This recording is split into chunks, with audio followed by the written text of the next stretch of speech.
بسم اللہ الرحمن الرحیم۔ توحید کے ضمن میں ہم اللہ رب العزت کے اسماء و صفات و افعال کی بات کریں گے۔ قرآن مجید میں سورۃ الذاریات میں اللہ تعالیٰ فرماتے ہیں وما خلقت الجن والانس الا لیعبدون، اور نہیں پیدا کیا میں نے جن و انس کو مگر اپنی عبادت کے لیے، اس لیے کہ وہ میری عبادت کریں۔ اور ہمیں یاد رکھنا چاہیے کہ اللہ کی عبادت کامل طریقے سے ہو نہیں سکتی جب تک اللہ تعالیٰ کی صفات اور اسماء کا علم نہ ہو۔ یعنی اللہ کی معرفت اور پہچان اس وقت ہوتی ہے جب اللہ کے ناموں کے بارے میں جانیں۔ قرآن مجید میں اللہ تعالیٰ کے نام، اسماء و صفات اور اللہ تعالیٰ کے افعال کہ وہ کیا کچھ کرتا ہے اس قدر ذکر ہے کہ ایسی اتنی تفصیل اور شاید کسی ٹاپک کی نظر آئے ہمیں۔ اللہ تعالیٰ کے اسماء و صفات پر ایمان لانا اللہ پر ایمان لانے کا ایک اہم رکن ہے۔ اللہ تعالیٰ کی ذات، اس کی ربوبیت، اس کی الوہیت اور اسماء و صفات پر ایمان دراصل توحید خالص کو دل میں جگہ دیتا ہے، اور انسان بہترین طریقے پر اپنے رب کی عبادت اسی وقت کر سکتا ہے جب اپنے خالق کو جانے، کیونکہ جتنا انسان کے اندر اپنے رب کی معرفت ہوتی ہے اتنا ہی اس کی خشیت آتی ہے، اور اس علم کو اشرف العلوم کہا گیا ہے، کیونکہ یہ علم اپنے خالق کے بارے میں جاننا ہے، اور اس علم میں مشغول ہونا سراسر عبادت ہے۔ آپ دیکھیں کہ قبر کا جو پہلا سوال ہے وہ کیا ہوگا؟ من ربو کا، تیرا رب کون ہے؟ تو جس نے رب کو پہچانا ہی نہیں دنیا میں تو وہ کیسے اس وقت ٹھہر پائے گا؟ آتا ہے حدیث مبارکہ میں کہ جو منافق ہوں گے اور جو وہ کہہ دیں گے کہ ہاں لا ادری، سوچنے کی کوشش کرے گا لیکن کہے گا مجھے نہیں یاد، مجھے نہیں معلوم، تو اس سے کہا جائے گا، فرشتے اس سے کہیں گے نہ تم نے قرآن پڑھا، نہ علم حاصل کیا، اور نہ سیکھا، نہ جاننے کی کوشش کی کہ تمہارا رب کون ہے۔ اس لیے بہت ضروری ہے کہ انسان کی نجات اور کامیابی اور اللہ پر صحیح ایمان لانے کے لیے اس علم کو جانا جائے، اور اس سے انسان کا ایمان بڑھتا ہے، عمل بہترین ہوتا ہے۔ ابن تیمیہ رحمۃ اللہ کہتے ہیں کہ جو ایمان اللہ کو معلوم کر کے معنوں کو سمجھ کر ایمان لائے، اس کا ایمان اس آدمی سے کامل ہوگا، مکمل ہوگا جو ان ناموں کو نہیں جانتا، یعنی اللہ رب العزت کے اسماء و صفات کو نہیں جانتا، یا مجمل ایمان رکھتا ہے، یعنی کہ بس اس کو بچپن سے بتا دیا گیا ہے کہ اللہ ایک ہے اور اس کی عبادت کرنی ہے، اور اللہ کے بارے میں کچھ نہیں جانتا۔ اللہ ہی نے پیدا کیا ہے تو ہمیں اللہ کو پہچان کر اس کی عبادت کرنی ہے۔ یہاں جو اللہ تعالیٰ نے فرمایا ہے کہ میں نہیں پیدا کیا میں نے جن و انس کو مگر اپنی عبادت کے لیے، تو مجاہد رحمۃ اللہ کہتے ہیں الا لیعبدون سے مراد ہے الا لیعرفون، تاکہ وہ مجھے پہچانیں، میری عبادت پہچان کر کریں مجھے، کیونکہ جو اللہ تعالیٰ کو پہچان لیتے ہیں تو اللہ کے آگے جھک جاتے ہیں۔ آپ دیکھیں جو دنیا میں جس چیز کو پہچانتا ہے اس کی عظمت اور ہیبت اس کے اندر زیادہ بڑھ جاتی ہے۔ ہم آج کل دنیا کی رنگینیوں اور گیجٹس کو جتنا جانتے ہیں نا، تو ان گیجٹس کے بنانے والوں سے مرعوب ہیں، اور انہی کو ہم ایک کامیاب سمجھتے ہیں، لیکن جو رب العزت کو جانتا ہے، پہچانتا ہے، تو وہ اس کے دل میں اس کی عظمت اور ہیبت آتی ہے، اور وہ اس کے آگے جھکتا چلا جاتا ہے۔ اور پھر جب اگر اللہ کی صفات اور اسماء کی پہچان ہو جائے تو آپ سوچیں کس محبت اور شوق سے اللہ کے آگے ہم جھکیں گے۔ تو اس کے لیے ہمیں دعا بھی کرنی چاہیے کہ اللہ تعالیٰ مجھے اپنی پہچان سے متعلق علم میں اضافہ فرما۔ ابن القیم جوزی فرماتے ہیں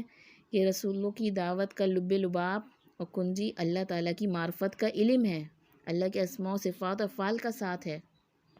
یعنی اللہ تعالیٰ کی معرفت، اس کو پہچان ہمیں اللہ تعالیٰ کے اسماء و صفات اور اس کے افعال کے بغیر نہیں ہو سکتی،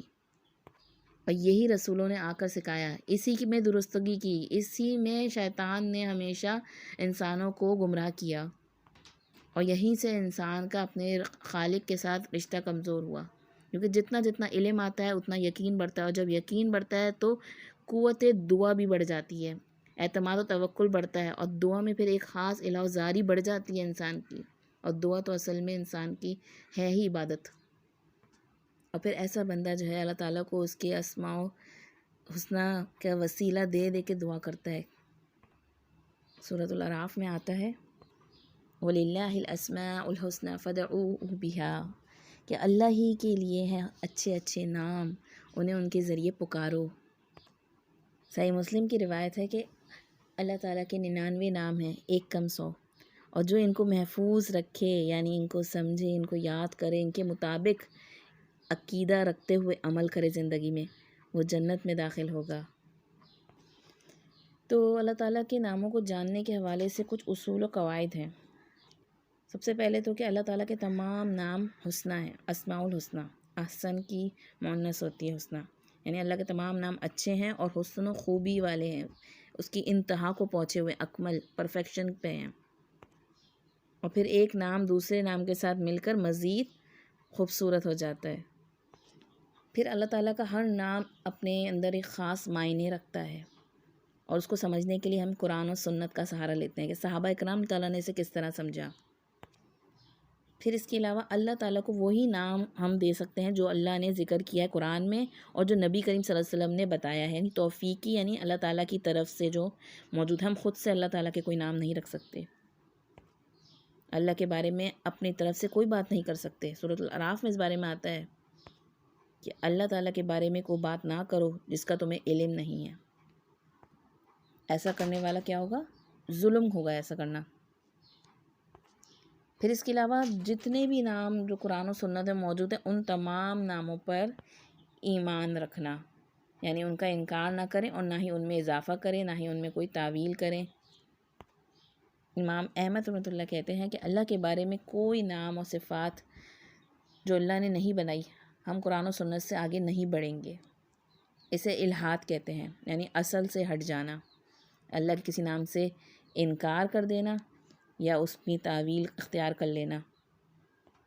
یا اپنی طرف سے کوئی نام دے دینا۔ جیسے عیسائیوں نے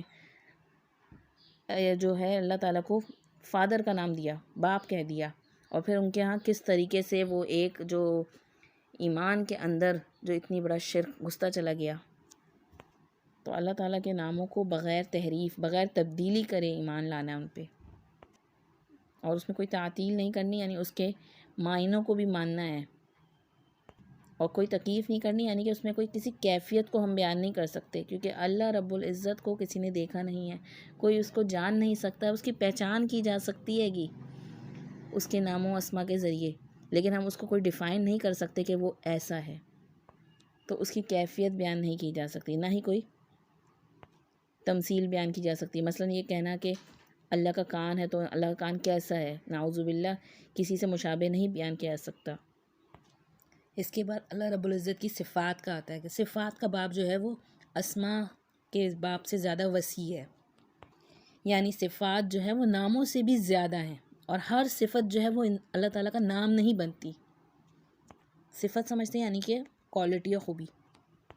اور اس کے بعد اللہ تعالیٰ کے افعال آتے ہیں۔ افعال یعنی فعل سے، یعنی وہ کیا کچھ کرتا ہے، تو اللہ تعالیٰ کے افعال کی کوئی انتہا نہیں، جیسے اقوال کی کوئی انتہا نہیں۔ جیسے قرآن مجید میں آتا ہے کہ اللہ تعالیٰ کے کلمات ختم نہیں ہو سکتے، 7 سمندر بھی آ جائیں اور سارے درخت روشنائی وہ قلم بن جائیں، اور 7 سمندر روشنائی بن جائے، اور اللہ تعالیٰ کے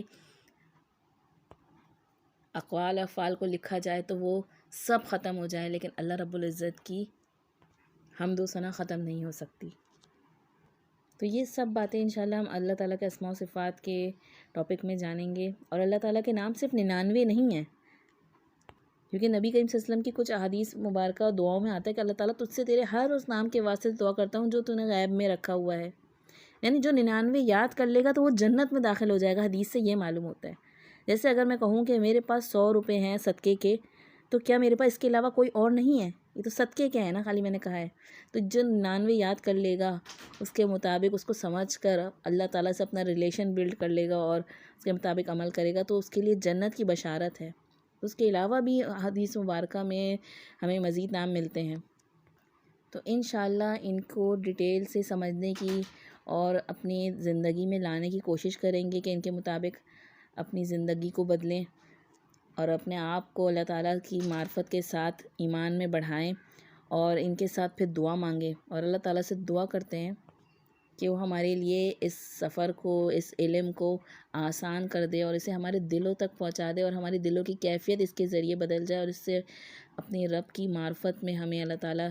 بلندی عطا فرمائے۔ اس کے ذریعے ہمارا ایمان توکل میں اضافہ فرمائے اور ہمارا رشتہ ہر چیز سے بڑھ کر اپنے خالق حقیقی سے زیادہ مضبوط ہو جائے۔ آمین۔